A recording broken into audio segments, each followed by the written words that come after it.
بسم الله الرحمن الرحيم. الحمد لله رب العالمين والعاقبة للمتقين والصلاة والسلام على رسوله محمد وآله وصحبه أجمعين. أما بعد فأعوذ بالله من الشيطان الرجيم. بسم الله الرحمن الرحيم.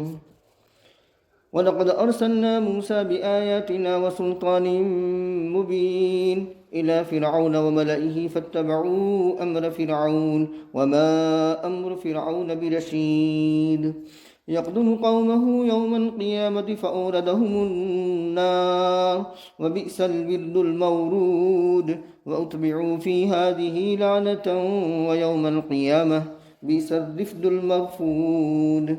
آمنت بالله صدق الله مولانا العظيم وصدق رسوله النبي الكريم ونحن على ذلك لمن الشاهدين والشاكرين والحمد لله رب العالمين. قابل احترام بزرگوں اور عزیز دوستوں اور معزز ماں بہنوں، سورہ ہود کی آیت نمبر 96 سے لے کر کے 99 تک پڑھی گئی ہیں، 99 تک. ہم نے پچھلے دروس میں اب تک سورہ ہود کی ابتدا سے اب تک قوم کی ہلاکت کے اعتبار سے اگر دیکھا جائے تو 5 انبیاء کرام علیہم الصلاۃ کی کارگزاری ہم نے سنی، ہم نے پڑھی، اور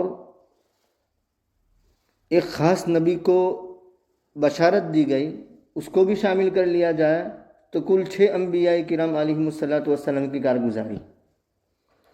سب سے پہلے نوح علیہ السلام اور ان کی قوم کی کارگزاری تھی، اس کے بعد ہود علیہ السلام اور ان کی قوم کی کارگزاری، اس کے بعد صالح علیہ السلام، ثمود اور ان کی قوم یعنی ثمود کی کارگزاری، اس کے بعد ہلاکت کے اعتبار سے لوط علیہ السلام اور ان کی قوم، شعیب علیہ السلام اور ان کی قوم.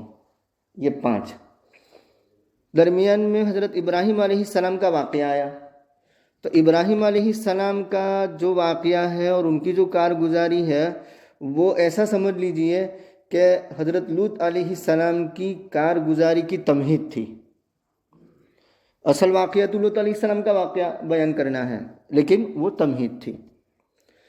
ایسے ہی یہاں سمجھ لیا جائے کہ حضرت شعیب علیہ السلام کے بعد حضرت موسیٰ علیہ السلام اور ملعون فرعون کا جو واقعہ ہے وہ حضرت شعیب علیہ السلام کے قصے کی اور آپ کی کارگزاری کی گویا تکمیل ہے، یوں سمجھ لیجئے تتمہ ہے.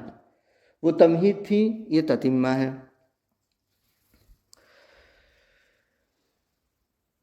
اللہ تبارک و تعالیٰ فرماتے ہیں کہ ہم نے بھیجا موسیٰ علیہ السلام کو ہماری نشانیاں دے کر کے. وہ نشانیاں کیا ہے؟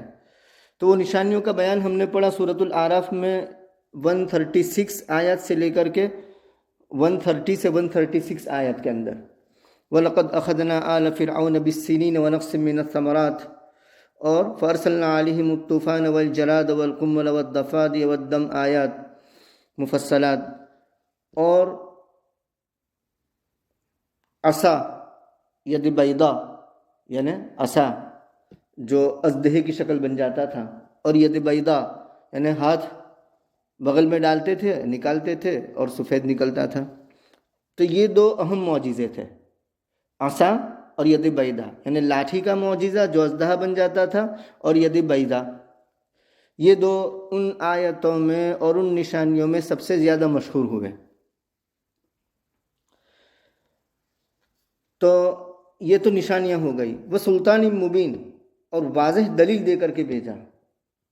واضح حجت کیا ہے، سلطان مبین کیا ہے، اس کا ذکر سورہ قصص کے اندر اللہ تبارک و تعالیٰ نے یوں فرمایا: قَالَ سَنَشُدُّ عَضُدَكَ بِأَخِيكَ وَنَجْعَلُ لَكُمَا سُلْطَانًا فَلَا يَصِلُونَ إِلَيْكُمَا بِآيَاتِنَا. وہاں بھی سلطان آیا اور یہاں سلطان مبین کہا.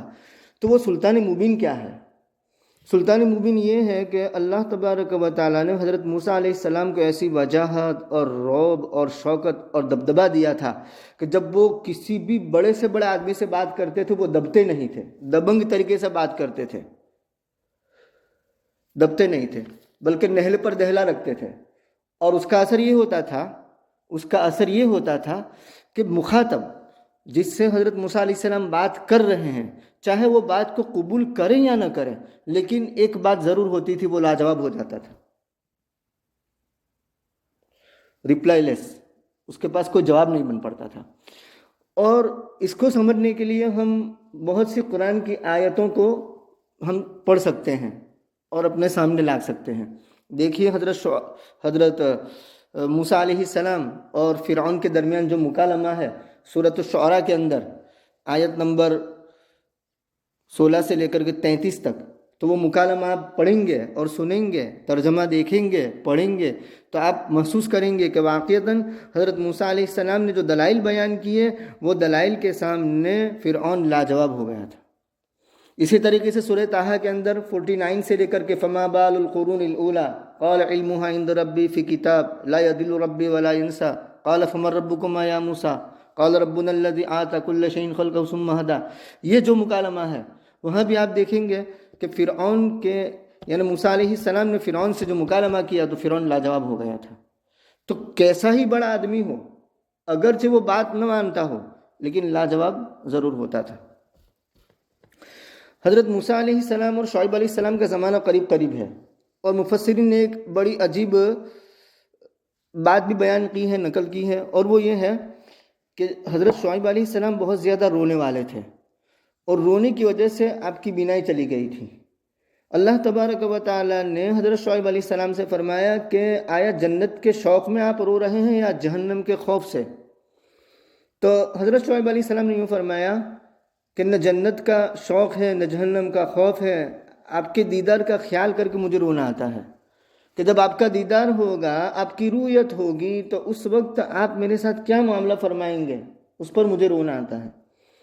تو اللہ تبارک و تعالیٰ نے فرمایا کہ تمہیں ہمارا دیدار مبارک ہو، اور اسی لیے تو ہم نے موسیٰ علیہ السلام کو آپ کا خادم بنا کر کے کھڑا کر دیا ہے۔ تو اب یوں سمجھیے کہ پہلے مخدوم کی کارگزاری تھی، اب خادم کی کارگزاری۔ شعیب علیہ السلام مخدوم ٹھہرے اور موسیٰ علیہ السلام خادم ٹھہرے۔ تو یہ مخدوم کی کارگزاری ہے۔ ہم نے موسیٰ علیہ السلام کو ہماری نشانیاں اور واضح حجت لے کر کے بھیجا، لیکن کیا ہوا؟ ربانی حجتیں، واضح دلائل اور موسوی شوکت، موسیٰ علیہ السلام کا شوکت اور دبدبہ، یہ سب کچھ ہونے کے باوجود نہ تو فرعون نے حضرت موسیٰ علیہ السلام کی بات کو مانا، اور نہ فرعون کی کیبنٹ، فرعون کی کابینہ نے مانا، ارکان دولت، ارکان حکومت۔ تو اللہ تبارک و تعالیٰ فرماتے ہیں کہ ہم نے موسیٰ علیہ السلام کو ہماری نشانیاں اور کھلی ہوئی سند دے کر کے بھیجا فرعون اور اس کی جماعت کی طرف۔ یہاں ملا سے مراد ارکان حکومت، ارکان دولت جسے ہم کہہ سکتے ہیں، کیبنٹ جسے ہم کہہ سکتے ہیں، کابینہ جسے اردو میں کہہ سکتے ہیں، ان کی کابینہ کی طرف۔ فاتبعوا فرعون، لیکن انہوں نے امر فرعون کا اتباع کیا۔ کس نے؟ کابینہ نے، ارکان دولت نے، ارکان حکومت نے موسیٰ علیہ السلام کی بات نہیں سنی، ربانی حجتوں کو انہوں نے درخور اعتنا نہیں سمجھا، اس کو قابل توجہ نہیں سمجھا، انہوں نے فرعون کے امر کی پیروی کی۔ وما امر فرعون برشید، اور فرعون کا امر کوئی راست نہیں تھا، کوئی درست نہیں تھا، یعنی فرعون جس بات کا حکم دیتا تھا یا جو کہتا تھا وہ بات درست نہیں تھی۔ یقدم قومہ یوم القیامت فاوردہم النار، کل قیامت کے دن فرعون اپنی قوم کے آگے ہوگا، مطلب یہ کہ اپنی قوم کی قیادت وہ کرے گا۔ اس سے یہ معلوم ہوا کہ کل قیامت کے دن وہ لوگ جو دنیا میں کسی بھی جماعت کے پیشوا ہوں گے، وہ کل قیامت کے دن بھی اسی جماعت کے پیشوا بنیں گے، اور وہ آگے آگے ہوں گے اور ان کے پیروکار پیچھے پیچھے ہوں گے۔ اگر حق اور سچائی ہے تو حق اور سچائی کے جھنڈے کے نیچے حق اور سچائی کے پیروکار جمع ہو جائیں گے، اور اپنے مقتدا کی، اپنے پیشوا کی وہ مدح اور تحسین کرتے ہوئے اور ان کو دعائیں دیتے ہوئے جنت نعیم کا رخ کریں گے۔ اور اگر باطل ہے،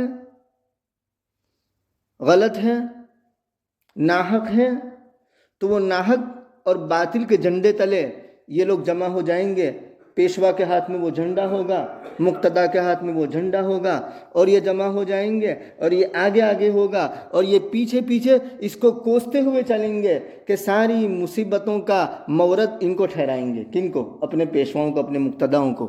اطانا سادتنا و کبرانا فضلونا السبیلا، ہم نے ہمارے سرداروں کی اور ہمارے بڑوں کی پیروی کی، انہوں نے ہمیں راستے سے ہٹا دیا، بچلا دیا، گمراہ کر دیا۔ تو ان کو گالیاں دیتے ہوئے، ان پر لعنت برساتے ہوئے، اور ساری مصیبتوں کا ذمہ دار ان کو ٹھہراتے ہوئے یہ بڑا جمگٹھا جہنم کی طرف جا رہا ہوگا، اور یہ آگے ہوں گے۔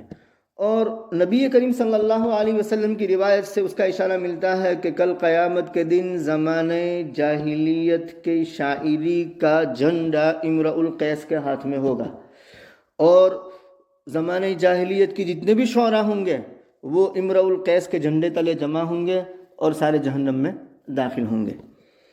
تو یہ اشارہ ہے اس بات کا کہ دنیا کے اندر جو کسی جماعت کا پیشوا ہوگا، کل قیامت کے دن وہ جماعت اسی پیشوا اور مقتدا کے پیچھے ہوگی۔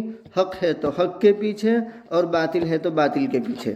تو یقدم قومہ، فرعون اپنی قوم کے آگے آگے ہوگا قیامت کے دن، یعنی قیادت کرے گا، ان کو جہنم میں لا دے گا، یعنی اپنی قوم کو۔